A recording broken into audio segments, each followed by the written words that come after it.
Al Jazeera podcasts. Today, the voices of Iranians inside and outside a country at war.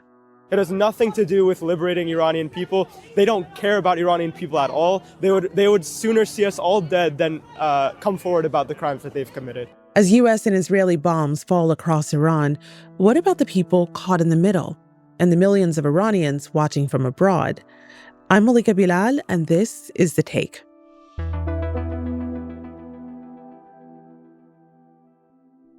Hey, everyone. As you're watching today's conversation, join it. Let us know what questions you have about what's happening in Iran right now. Leave us a comment or leave us a review on your podcast app as you listen. And if you can, give us a 5-star rating while you're there. It helps the show reach more listeners. My name is Yara Elmjouie, and I am a senior producer and presenter with AJ Plus English. Yara, welcome back to The Take. It's really nice to have you, especially now because you are doing a service to so many people on social media, sharing with the world what people in Iran and connected to Iran are thinking and saying right now. Walk me through what it's like to get in touch with family and friends and contacts in Iran these days. Honestly, it's been very difficult. For one, what I've learned, and I've kind of confirmed this with other Iranians that I've spoken to in the diaspora, we cannot make calls from the United States to Iran through a landline at this current moment. I don't know why that is. This call is being routed by Google. The cost of this call is 15 cents per minute.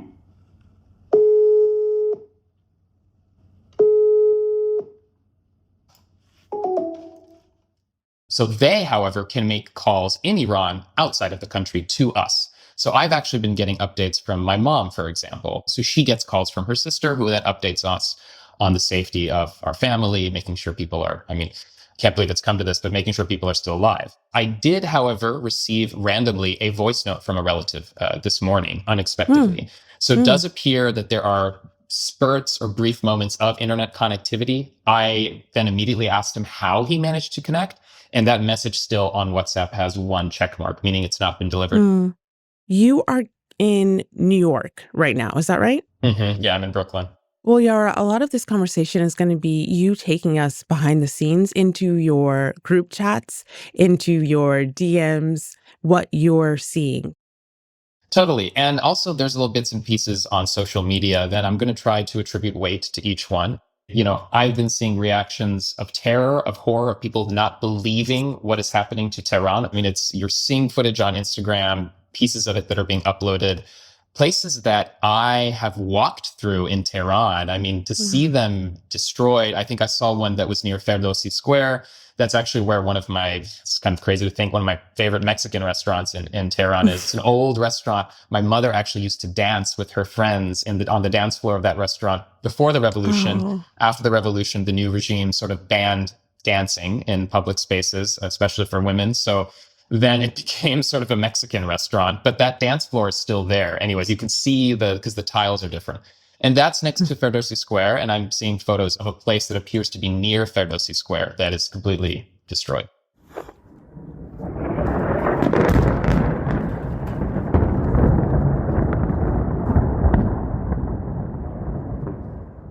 And then on the other hand, you're seeing other emotions. There are some Iranians who have been celebrating the assassination of the supreme leader, Ayatollah Khamenei.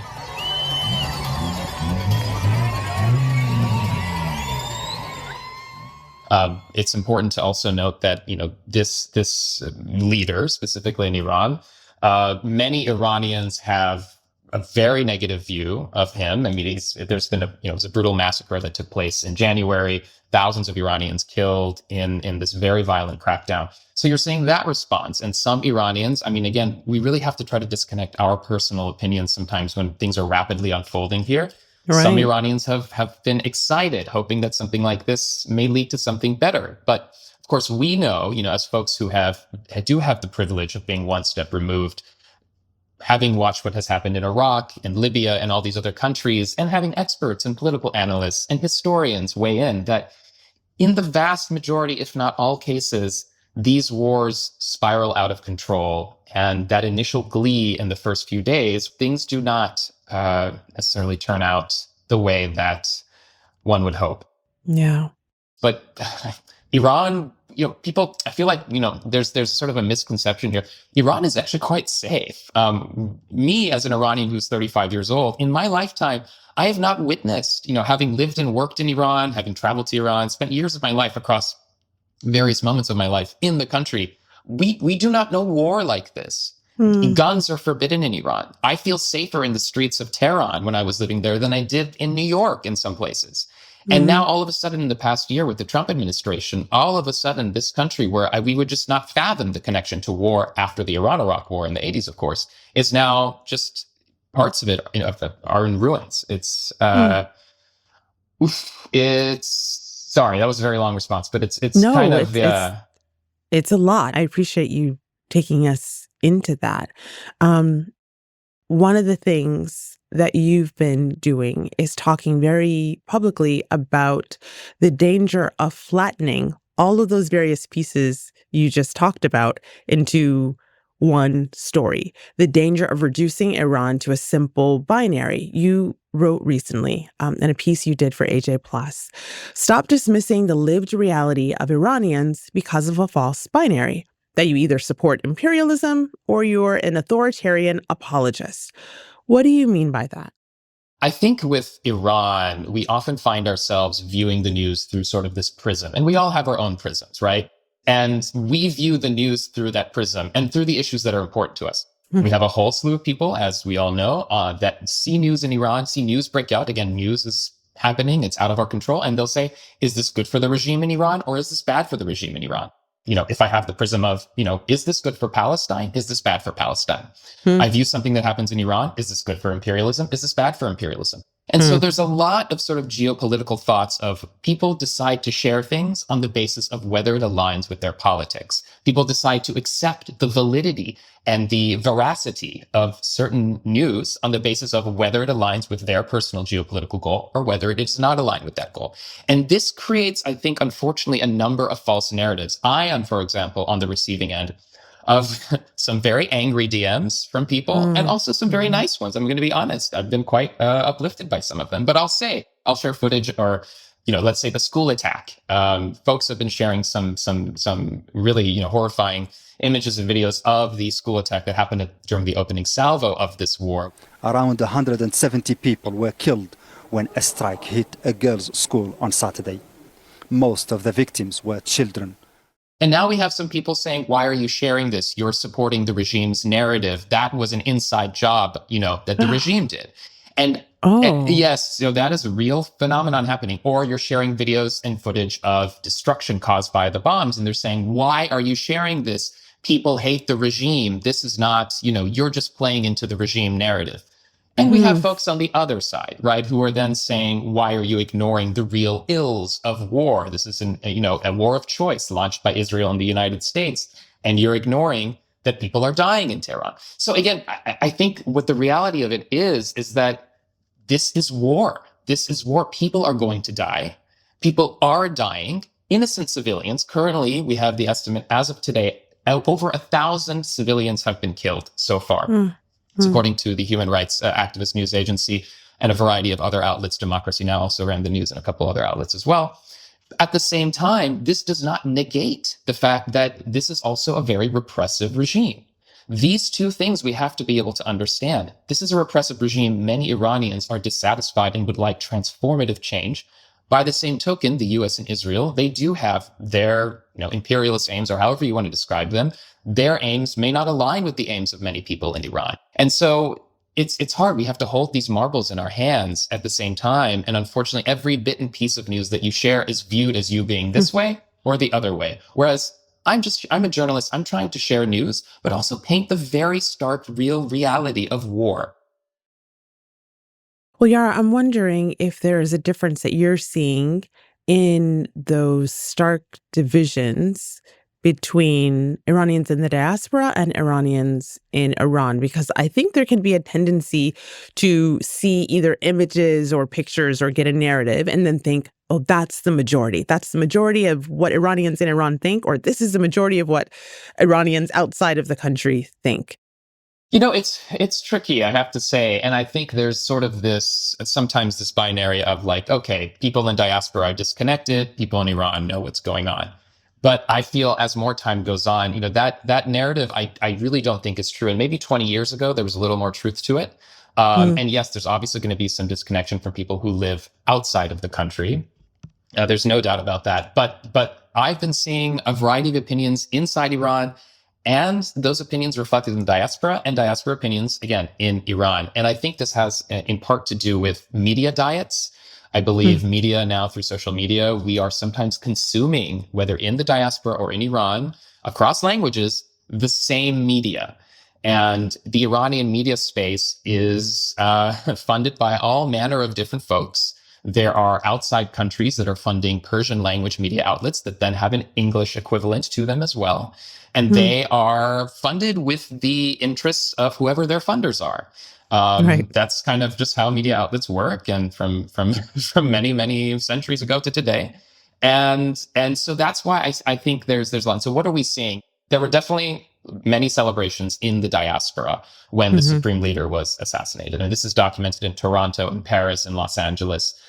You have to remember that many Iranians who are in the diaspora are refugees, people who have fled Iran, or people who have also willingly immigrated for opportunity, for safety, security. We're seeing the lack of that right now in Iran. And so the diaspora community overall, in general, is, I would say, quite secular. And so that's just kind of an image.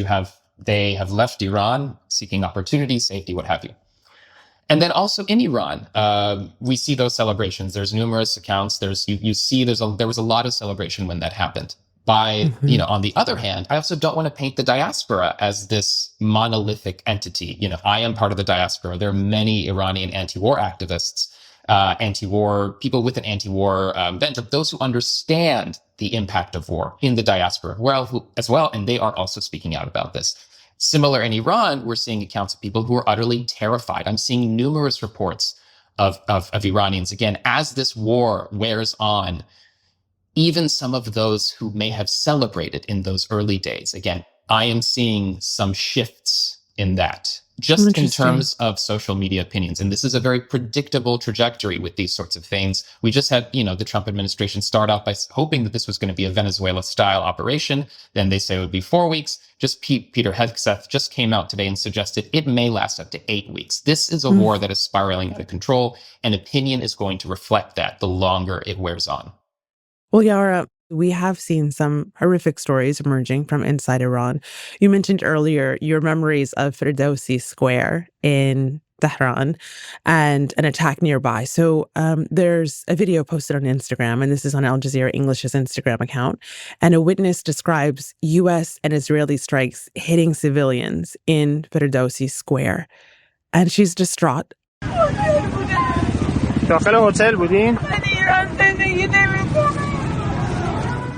Understandably, she talks about people rushing to help survivors from one attack when another strike hit minutes later. This is something I'm seeing more and more, this double tap or multiple tap strikes. So I've seen a couple accounts, and before I kind of speak out just by seeing something one time, I do make sure I try to see it again. I did notice that former CNN international correspondent Reza Pahlavi had also posted about this. So this that I'm referring to is this sort of double tap phenomenon, which is basically a technique that Israel has used in Gaza. You bomb a place, and then as emergency responders come to the scene, bystanders come to the scene, maybe people who were bombed in the scene are trying to leave, whatever it is, they bomb again. So a double strike, a double tap. And I've spoken to a journalist friend, an Iranian journalist friend who's covering this. I've seen Reza Pahlavi's comments, and I've seen this video of this woman describing it. So it's not just an isolated case where, okay, well, she said it. Well, how do we know it's happening? It's fundamentally something that I'm seeing repeated. And so, these are things that I'm seeing. It is, again, very concerning, horrifying, especially as an Iranian, to see a city that you know and you love and you've lived in and you've commuted in. And these are real landmarks, real places, people's families being killed, and I don't have any words, and I never would have imagined that. It's crazy. All of us who are in these scenarios, right? Whether it's Iran or Gaza, Ukraine, whatever it happens to be, we think back and we're like, wow, what we never would have imagined. Wow, I can't. Yeah. It's just Yeah. all of us. Yeah. Right. Well, Yara, you touched on this, and so I'm wondering if you can take us a little deeper, because what we are seeing from inside Iran via people like you and others who are sharing on social media comes via voice notes, videos, posts from people who we believe might be on the ground. But the space is also so full of misinformation and recycled footage, as any conflict online is. So when you're reporting on something that is this fast moving and this important, how do you decide who and what to trust? So for me, there's a couple things, and I tried to actually scroll back or recognize what kind of content these sources are posting. There's a lot of pages, as you mentioned. I do open them. I scroll through their posts and see what kinds of material are they posting. For example, I might see someone share something. There's been a lot of AI videos. There's a lot of AI videos of, let's say, the immense destruction, that is being caused by Iranian drones and missiles.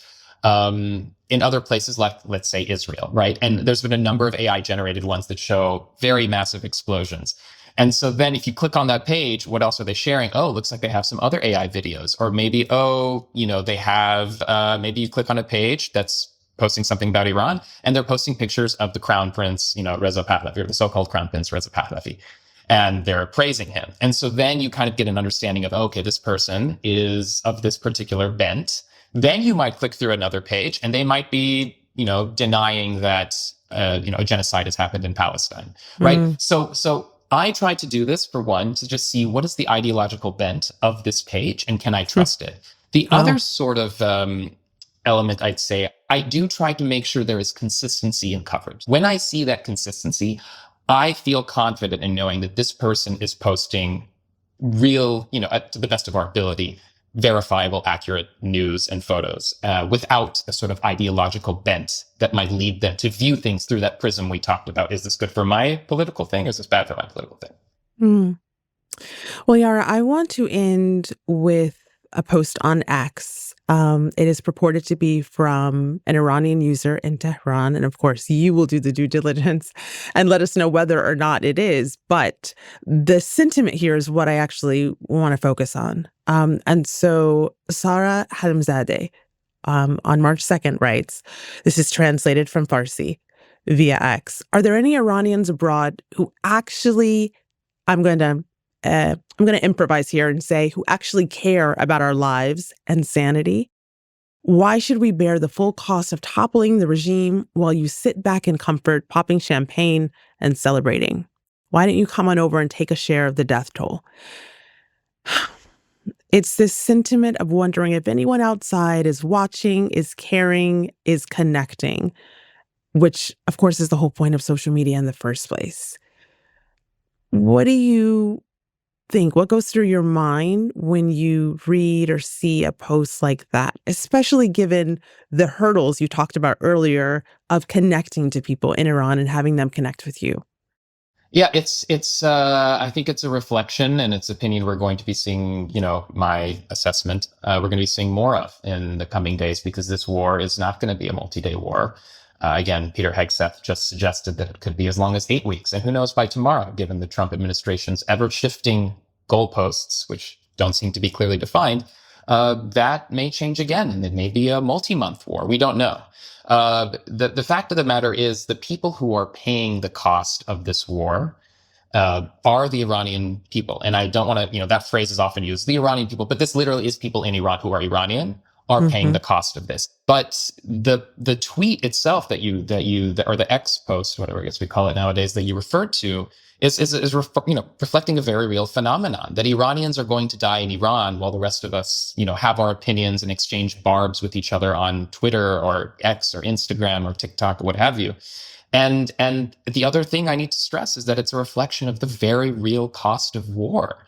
War is not, there have been anti-war voices out there who have been pilloried for being, seen as pro-regime. You're just going to strengthen the regime and all you want. And there were years, for example, when the June War broke out in 2025, years and years of many, many anti-war activists and many reporters who wrote about the possibility of war breaking out if diplomacy were to fail. They were pilloried as pro-regime maniacs, supporters, blah, blah, blah, blah, blah. And then we saw June break out. And then we saw the real prospect of a war expanding. Now, that war ended in 12 days. This one now could continue for much longer. Iran, Tehran, Isfahan, Shiraz, what have you, a lived-in place that many of us know very closely.